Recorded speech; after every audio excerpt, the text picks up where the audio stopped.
The Holy Gospel of our Lord according to John. Glory be to you.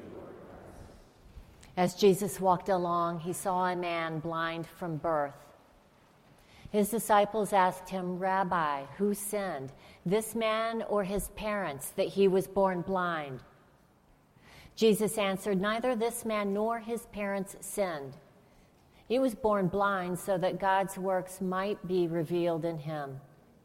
We must work the works of him who sent me while it is day. Night is coming when no one can work. As long as I am the world, I am the light of the world."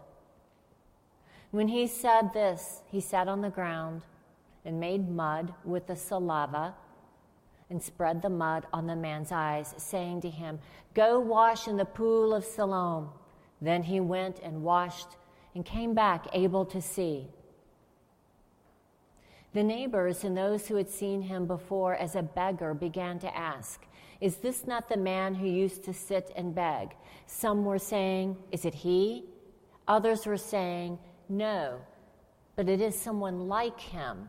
He kept saying, "I am the man," but they kept asking him, "Then how were your eyes opened?"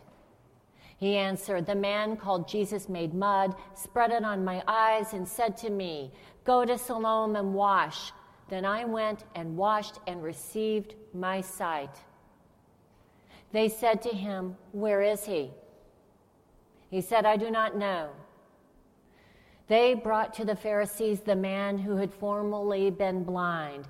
Now it was a Sabbath day when Jesus made the mud and opened his eyes.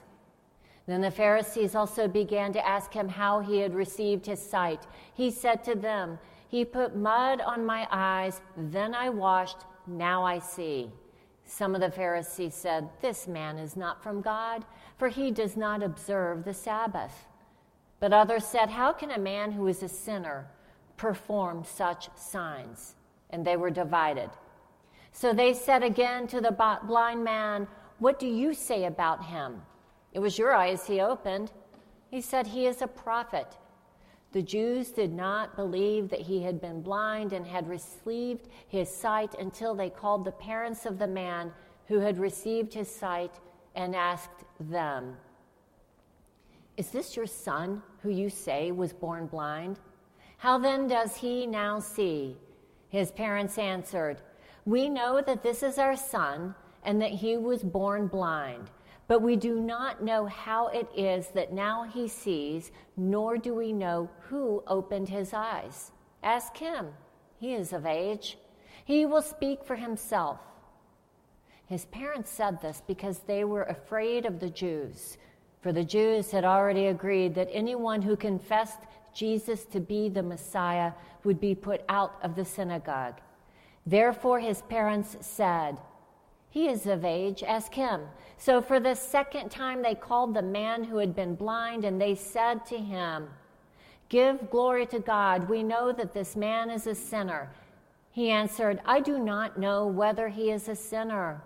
One thing I do know is that I was blind, now I see." They said to him, "What did he do to you? How did he open your eyes?" He answered them, "I have told you already. You would not listen. Why do you want to hear it again? Do you also want to be disciples?" Then they reviled him, saying, "You are his disciples, but we are disciples of Moses. We know that God has spoken to Moses, but as for this man, we do not know where he comes from." The man answered, "Here is an astonishing thing. You do not know where he comes from, and yet he opened my eyes. We know that God does not listen to sinners, but he does listen to ones who worship him and obeys his will. Never since the world began has it been heard that anyone opened the eyes of a person born blind. If this man were not from God, he could do nothing." They answered him, "You were born entirely in sins, and are you trying to teach us?" And they drove him out. Jesus heard that he had driven him out, and when he found him, he said, "Do you believe in the Son of Man?" He answered, "And who is he, sir? Tell me so that I may believe in him." Jesus said to him, "You have seen him. The one speaking with you is he."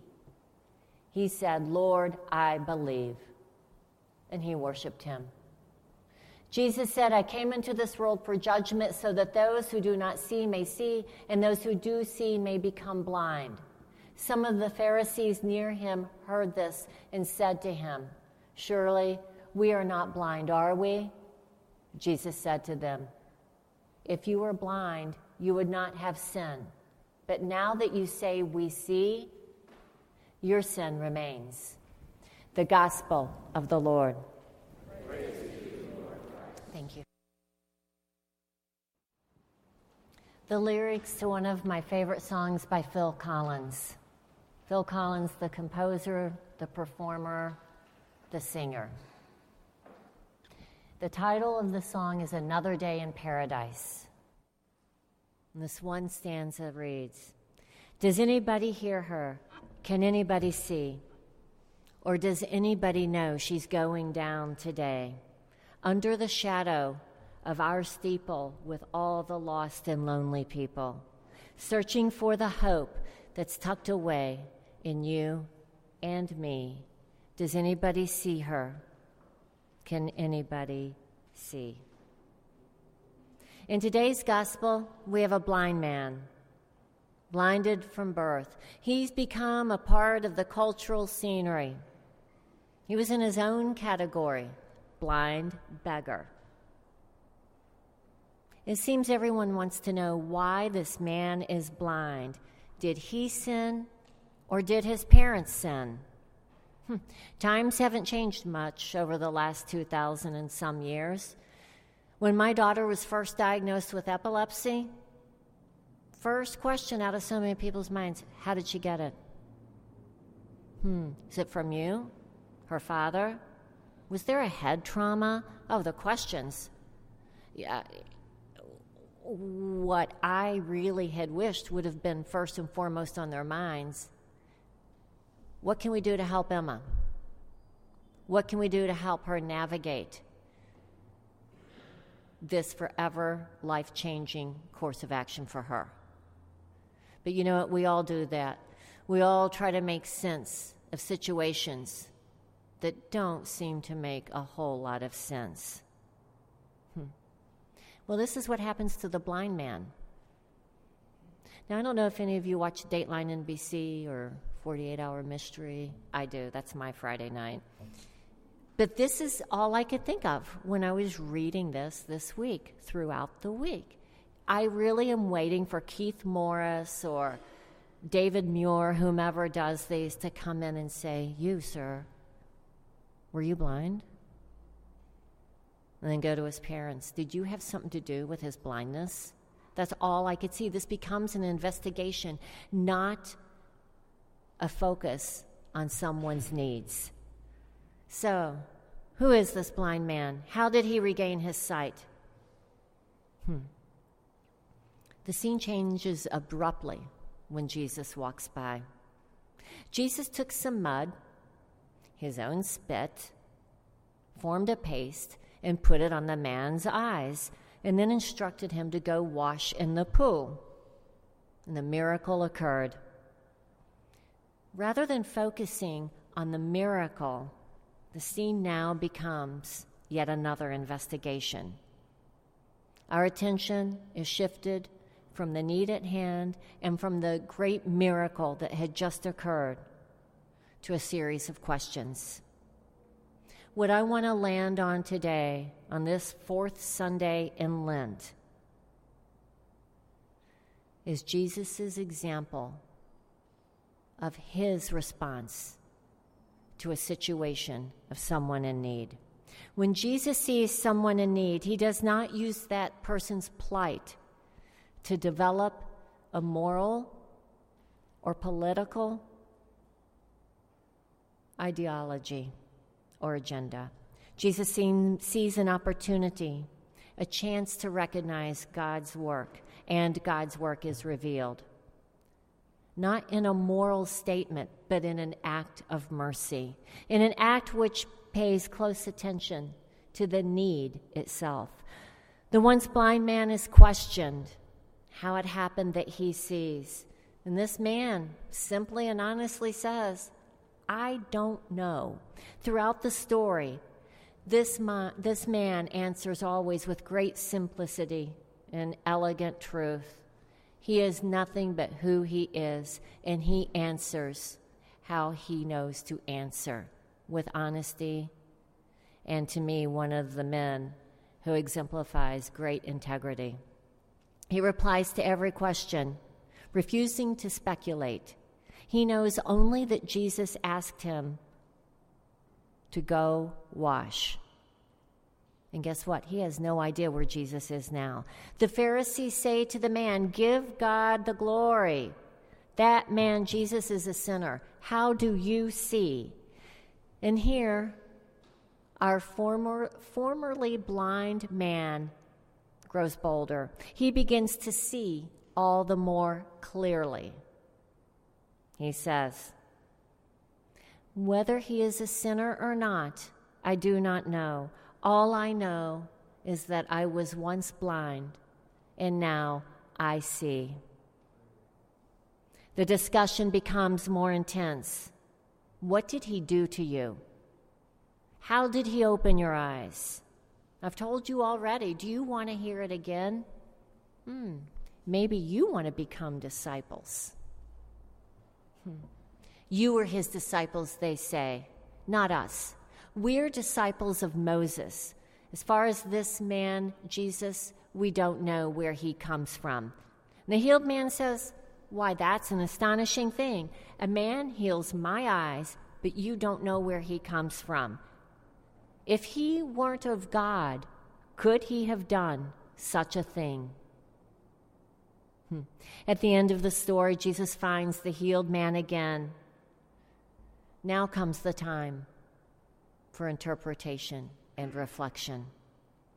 The act of healing has occurred, and Jesus says to the blind man, he asks him, do you believe in the Son of Man? Who is he? Says the healed man. I who speak to you, I am he. And the healed man proclaims, Lord, I believe. With that proclamation, the healing is complete.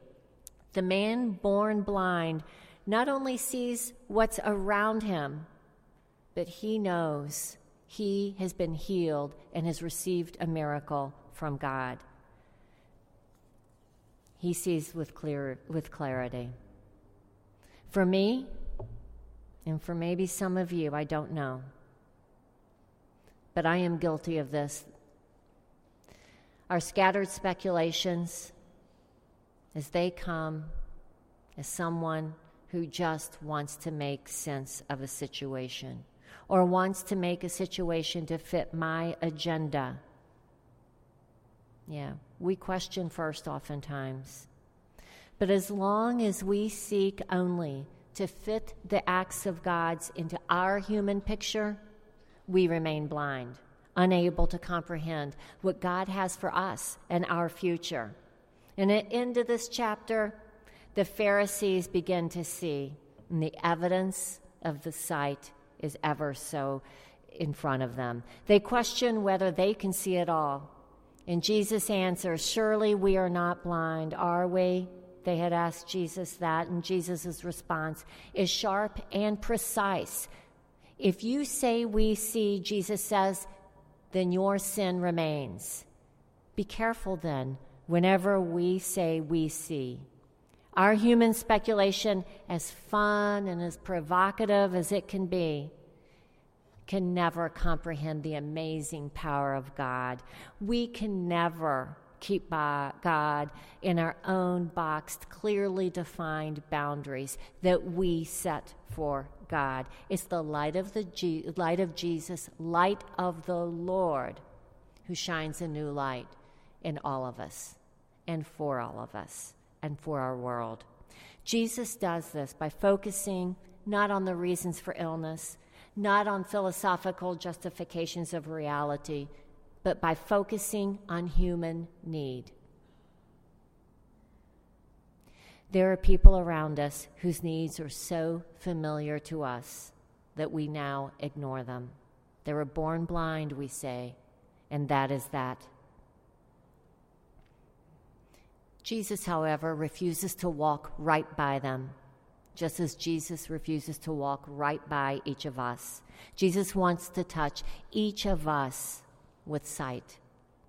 And every person, blind or seeing, Pharisee or disciple, is an opportunity for Jesus. Each of us is an opportunity for God to reveal light in utter and elegant simplicity. Let Jesus touch our eyes today, and we'll see the light of the world. We get to be the hands and feet of Christ on our streets and in our homes. And as our presiding Bishop Michael Curry says, we are the Episcopal branch of the Jesus movement. Amen.